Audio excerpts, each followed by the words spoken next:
ఓం శుభంకర్యే నమః. వక్రతుండ మహాకాయ సూర్యకోటి సమప్రభ నిర్విఘ్నం కురు మే దేవ సర్వకార్యేషు సర్వదా. ఆదిత్యాయ చ సోమాయ మంగళాయ బుధాయ చ గురుశుక్రః శనిభ్యశ్చ రాహవే కేతవే నమః.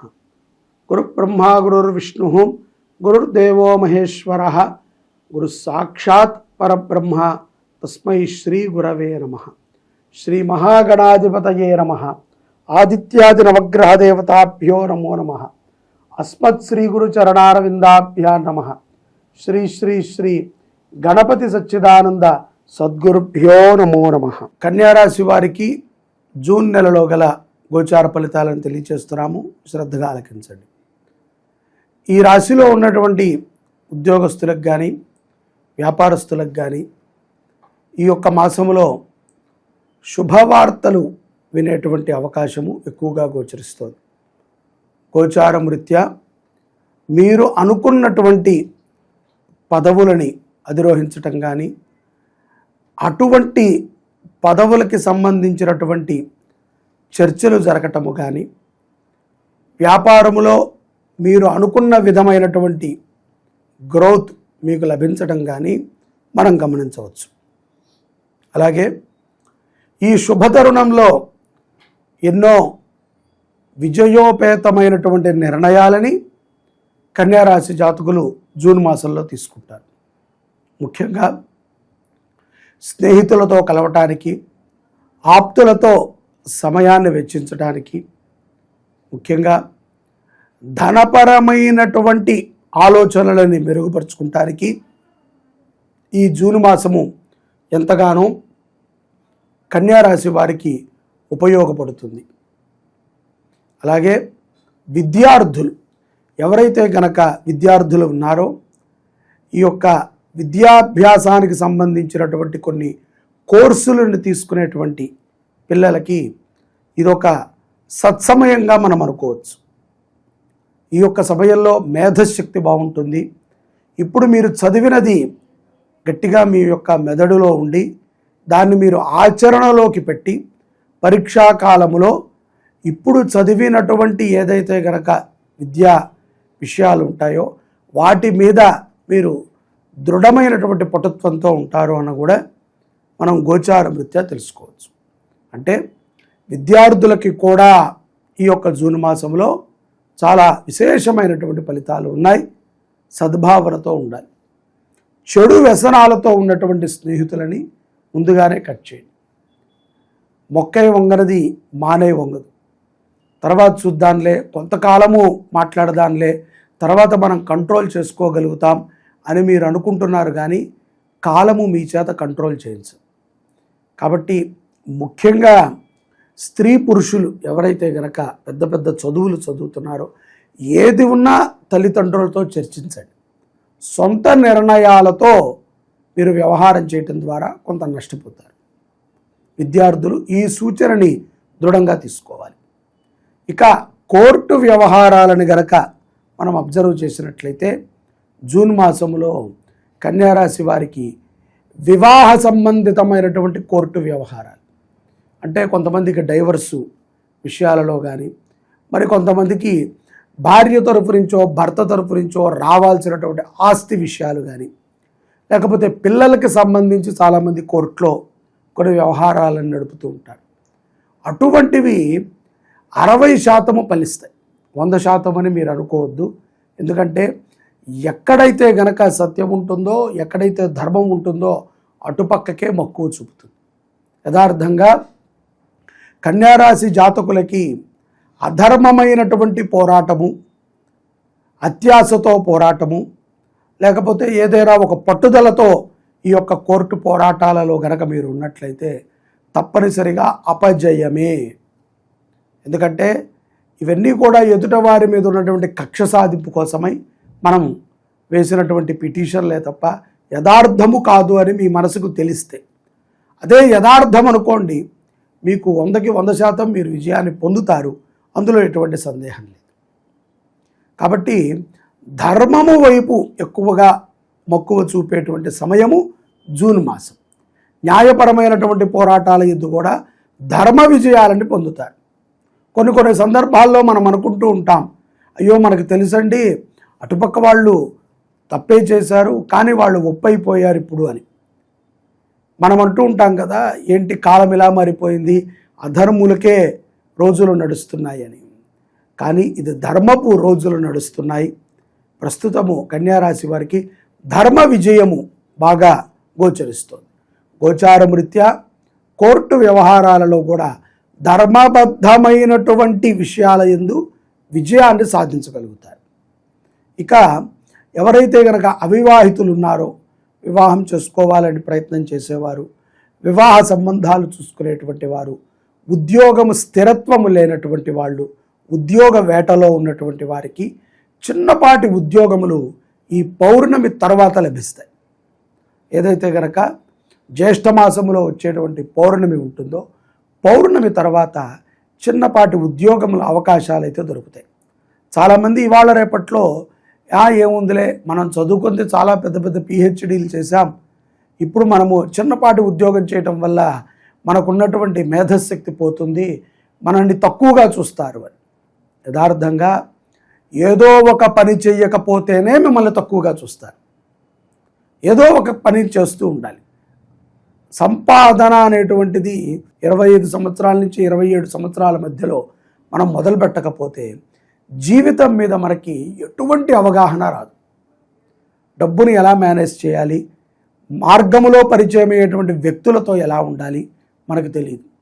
తండ్రి ఇస్తూ ఉంటాడు, అత్తమామలు ఇస్తూ ఉంటారు, ఎవరో ఒకళ్ళు స్నేహితులు ఇస్తూ ఉంటారు, చెడిపోవటానికి చాలామంది సహాయపడతారు, బాగుపడటానికి ఎవరూ కూడా మీకు సహాయపడరు. దొరకట్లేదండి అని కాదు, ఏదో ఒక పని చేయండి. ఏదో ఒక పని. మైండ్కి చాలామంది ఫోన్లు చూడటము, అనవసరమైనటువంటి చెత్తని చూడటము, ఏదో చేద్దాము అని చెప్పి అప్పులు చేయటము, ఏదో అతిగా ఊహించుకోవటము జరుగుతూ ఉంటుంది కన్యారాశి వారికి. అది వద్దు.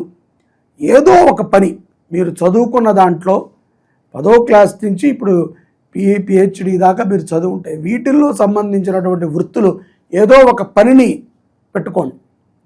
ఒక క్రమశిక్షణ అనేటువంటిది అలవాటు అవుతుంది. ఒక డిసిప్లిన్ అలవాటు అయినప్పుడు ఆటోమేటిక్గా నువ్వు ఆ మార్గంలో వెళుతుంటే నీకు కావాల్సినటువంటి గోల్డెన్ మార్గము తప్పనిసరిగా లభిస్తుంది. అంతే తప్ప నేను బంగారు బాట వచ్చేదాకా ఆగుతాను అంటే వయసు అయిపోతుంది. మనకన్నా కాంపిటీషన్లో చాలామంది ఉన్నారు. ప్రపంచంలో మనకన్నా అద్భుతమైన జాతకులు ఉన్నారు, మనకన్నా తెలివైన వాళ్ళు ఉన్నారు, మనకన్నా తెలివి తక్కువ వాళ్ళు ఉన్నారు, మనకన్నా బాగా డబ్బున్న వాళ్ళు ఉన్నారు, మనకన్నా పేదవాళ్ళు ఉన్నారు. ఎవరికి ఎక్కడ ఎలా అదృష్టం రాసి పెట్టుకుంటుందో తెలియదు.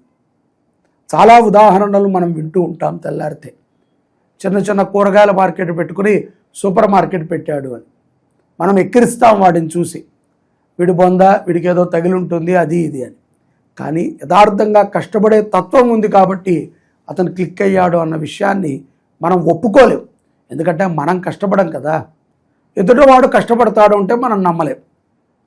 ఎవడైనా గనక ఊడిగం చేస్తే మనకి చాలా హాస్యంగా ఉంటుంది. ఏదో ఆశించి వీడు వాడి దగ్గర బైండ్ ఓవర్ అయ్యాడు అనుకుంటాం. స్త్రీ పురుషుల ఇరువురి ఆలోచన కూడా ఇలాగే ఉంటుంది. కాబట్టి కన్యారాశి వారు, ఉద్యోగాలు లేనటువంటి వారు తప్పనిసరిగా ఏదో ఒక ప్రయత్నం చేయండి. చిన్నపాటి ఫ్రంట్ ఆఫీస్లోనైనా జాయిన్ అవ్వండి. షేమ్ అవ్వకండి. సిగ్గుపడితే జీవితంలో ఎక్కడికి మనం ఎదగలేం, ఎప్పటికీ మనం ఎదగలేం. సిగ్గుపడకుండా ఏదో ఒక ఉద్యోగము మనకి సరిపోదు. నెలకి 25,000 ఖర్చు అవుతుంది, 10,000 వస్తుంది జీతం, పర్వాలేదు కదా. 15,000 మనము వేరే వాళ్ళ దగ్గర తీసుకోవచ్చు, 25,000 బదులు 10,000లో ఎలా బతకాలో మనకు అర్థమవుతుంది. తద్వారా జీవితం మీద మనకు ఒక అవగాహన వస్తుంది, మనం అభివృద్ధి చెందుతాం. అలాగే అవివాహితులు కూడా వివాహ విషయాలలో చాలా జాగ్రత్తగా నిర్ణయాలను తీసుకోవాలి. తొందరపాటు నిర్ణయాలు, ప్రేమ అనటము, లేకపోతే ఇంకొకటి అనటము, చూసుకుందాం అనుకుంటాము, ఇతర కులస్తుల్ని, ఇతర మతస్థుల్ని ప్రేరేపణ చేయటము, వెళ్ళిపోదాం అనుకుంటాం, తల్లిదండ్రులది ఏముందిలేండి, పిల్లలు పుడితే వాళ్ళు సర్దుకుంటారనుకుంటాం. ఇటువంటి మాటలు వద్దు. ధర్మబద్ధముగా మీరు జీవనం గడిపితే చాలా చక్కటి ఫలితాలను మీరు పొందగలుగుతారు కన్యారాశి వారు. అలాగే శరీరములో కూడా ఈ పౌర్ణమి తర్వాత చిన్న రోగాలు అంటుతూ ఉంటాయి. అవి కూడా కాలగర్భంగా వచ్చేటువంటి రోగాలు. శీతాకాలం వస్తే, వర్షాకాలం వస్తే వచ్చేటువంటి రోగాలు. బద్ధకంగా ఆ రోగాలని ప్రేరేపణ చేయకండి. రోగం వచ్చిందనుకోండి, కొంచెము ధైర్యం చేసి, కొంచెం మనోధైర్యంతో, కొంచెం ఓకే కాలుకి దెబ్బ తగిలింది, మెట్లెక్కండి పర్వాలేదు, కాలుకి దెబ్బ తగిలింది కాబట్టి లిఫ్ట్ కోసం వెయిట్ చేస్తారనకండి. కొంత మీరు కూడా ఆ రోగాన్ని తగ్గించుకుంటానికి మీరు ప్రయత్నం చేయండి. జ్వరం వచ్చింది, కొంచెం అన్నం తక్కువ తిని శరీరం లేవటానికి ఇష్టపడట్లా మంచం మీద నుంచి, బలవంతంగా అయినా లేచి కొంత మీ గార్డెన్లోకి రావటం, కిందకి రావటం, కొంచెం వాకింగ్ చేయటము, కొంచెం ఏదైనా నచ్చిన దేవాలయానికి వెళ్ళటం, కాసేపు ధ్యానం చేయటం, ఏదో ఒక ప్రాక్టీస్ చేయండి. తద్వారా రోగం నుంచి బయటపడతారు. కన్యారాశి వారు జూన్ నెలలో గణపతిని ఆరాధన చేయటం మంచిది. అలాగే బుధవారం పూట అన్నదానం చేయండి, చాలా విశేషం. బుధవారం పూట అన్నదానం చేయండి. కన్యారాశి వారు వెండిని దానం చేయటం కూడా చాలా విశేషమైనటువంటి ఫలితాలను ఇస్తుంది. శ్రీ శుభంకరి దేవాలయంలో గౌరీ అమ్మవారికి వెండి చీరని తయారు చేయించాలి ఈ యొక్క విశ్వావసునామ సంవత్సరము దేవీ నవరాత్రుల లోపల అనుకున్నాం. మీకు తోచిన విధంగా వెండిని సహకారం అందించండి. 100 గ్రాములో, 50 గ్రాములో, లేకపోతే 25 గ్రాములో, లేకపోతే 250 గ్రాములో, పావు కిలోనో, అర కిలోనో మీకు తోచిన విధంగా మీరు సంప్రదించి మీ సహకారాన్ని అందించండి. మనసు చాలా ప్రశాంతంగా ఉంటుంది. ఓం రజతాచల శృంగాగ్రమధ్యస్థాయే నమో నమః. శ్రీ శుభంకరి దేవాలయము జీర్ణోద్ధరణ దేవాలయం. ఈ దేవాలయంలో గౌరీ సమేత శ్రీరుద్రస్వామి వారు ఉన్నారు. వెనకాల గౌరీ అమ్మవారు, ముందు స్ఫటికలింగం. ఈ గౌరీ అమ్మవారికి గత 5 సంవత్సరాల నుంచి కూడా దివ్యముగా దేవీ నవరాత్రులు, అనేక చండీ పారాయణలు, చండీ హోమాలు, నిత్యము కూడా చండీ పారాయణ కార్యక్రమం జరుగుతుంది. ఈ అమ్మవారికి ఈ యొక్క విశ్వావసునామ సంవత్సరము దేవీ నవరాత్రులు ప్రథమమైనటువంటి రోజు, మొదటి రోజున స్వర్ణాలంకృత గౌరీ రూపంగా రజత చీరని అమ్మవారికి సమర్పణ చేయాలి భక్తుల సహకారంతో అని మేము అనుకున్నాం. దీనికి 6 కేజీల వెండి ఖర్చు అవుతుంది.